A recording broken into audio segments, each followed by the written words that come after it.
ஆங்கிலத்தில் உரையாட ஆசைப்பட்ட மாணவன் தங்கள் ஊர் பூங்காவுக்கு வரும் வெளிநாட்டு சுற்றுலா பயணிகளுடன் பேசினான். ஆசிரிய பயிற்சி நிறுவனத்திற்கான நுழைவுத் தேர்வில் இருமுறை தோல்வியுற்றான். KFC நிறுவனத்தில் வேலைக்கு சேர விண்ணப்பித்தான். அவன் விண்ணப்பம் நிராகரிக்கப்பட்டது. காவல்துறையில் சேர முயற்சித்தான். ஆனால் தேர்ச்சி பெற இயலவில்லை. ஆனால் இன்றைக்கு அந்த மனிதருக்கு 2720 கோடி அமெரிக்க டாலர் மதிப்பிலான சொத்து உள்ளது.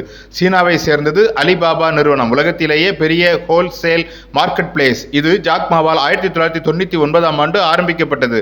2021ஆம் ஆண்டில் சீனாவில் நடைபெற்ற ஆன்லைன் விற்பனையில் 55% அலிபாபா நிறுவனத்தால் செய்யப்பட்டது. இ-காமர்ஸ், டிஜிட்டல் பேமெண்ட் சர்வீஸ், அலி எக்ஸ்பிரஸ் போன்ற பல்வேறு தொழில்களை இந்நிறுவனம் செய்கிறது.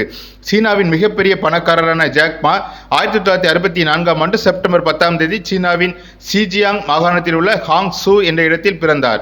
1995ஆம் ஆண்டு சீன அரசின் நெடுஞ்சாலைத்துறை திட்டம் ஒன்றிற்காக அமெரிக்கா சென்றபோது முதல் முறையாக கம்ப்யூட்டரையும் இன்டர்நெட் தொழில்நுட்பத்தையும் பார்த்தார். பிறகு இணைய தொழிலில் தொடர்ந்து முயற்சித்து இருமுறை தோல்வியடைந்து 3வது முறையாக வெற்றி பெற்றார்.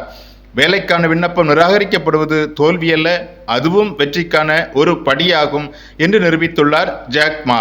இதுபோன்ற தன்னம்பிக்கை செய்திகளை தவறாதிருக்க தமிழ் பூமருடன் இணைந்திருங்கள்.